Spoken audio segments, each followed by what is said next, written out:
ju kam shurdhu me detyrat e shtëpisë, sa herë kam qenë, po më duket këtu, ju kam thënë edhe unë njëjtën gjë. Por detyrat e shtëpisë kemi shumë. Por ajo që është e rëndësishme është që ne të krijojmë institucionet e qeverisjes dhe të kontrollit qeverisës, të respektojmë dhe të zbatojmë kushtetutën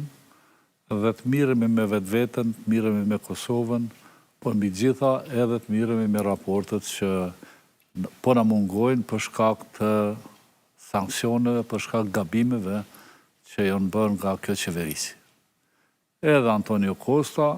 nuk ka thonë diçka më shumë, por ka folë diçka për të mirën tonë, edhe për dialogu. Sepse dialogu dhe të dialogosh për paqen është ma mirë se dialogosh pas tokës së djegur. Andaj, ne duhet jemi të interesuar të dyja palë, të diskutojmë për paqen, me projektet që janë në tavolinë, të cilat janë miratuar dhe nënshkruar, mbi bazën e tyne, dhe që ta vendosim mundësisht, paqen në rajon me qëllim që të gjithë shkojmë bashkë në Bashkimin Evropian, dhe të qenurit në Bashkimin Evropian i heq ato problemet tona të vjetra, nacionaliste, shoviniste, se cili e kemi habitatin ton të ku e zhvillojmë jetën, po e kemi mundësin edhe për zhvillim të Kosovës, e kemi mundësin për një treg shumë atë madhë se sa Kosova, me prodhu Made in Kosova, kemi mundësi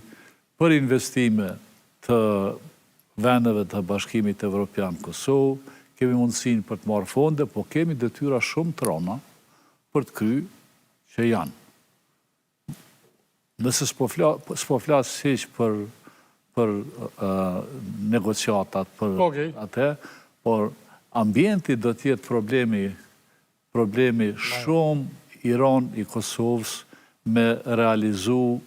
projektin që e ka Evropa, si veni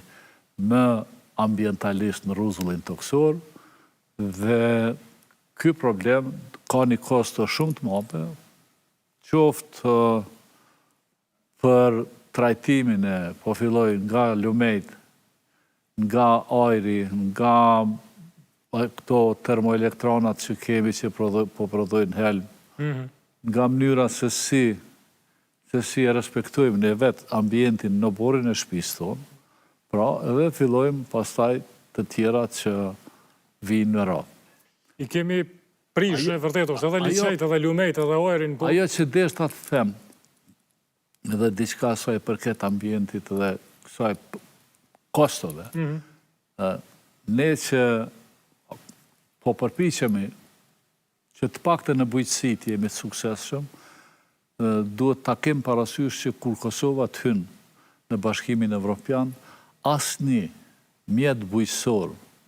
nuk mund të jetë Made in Kina. Duhet me nru. Prandaj po e shfrytëzoj sot edhe këtë që të blejmë sa ma shumë Made in Evropa dhe jo Made in Kina.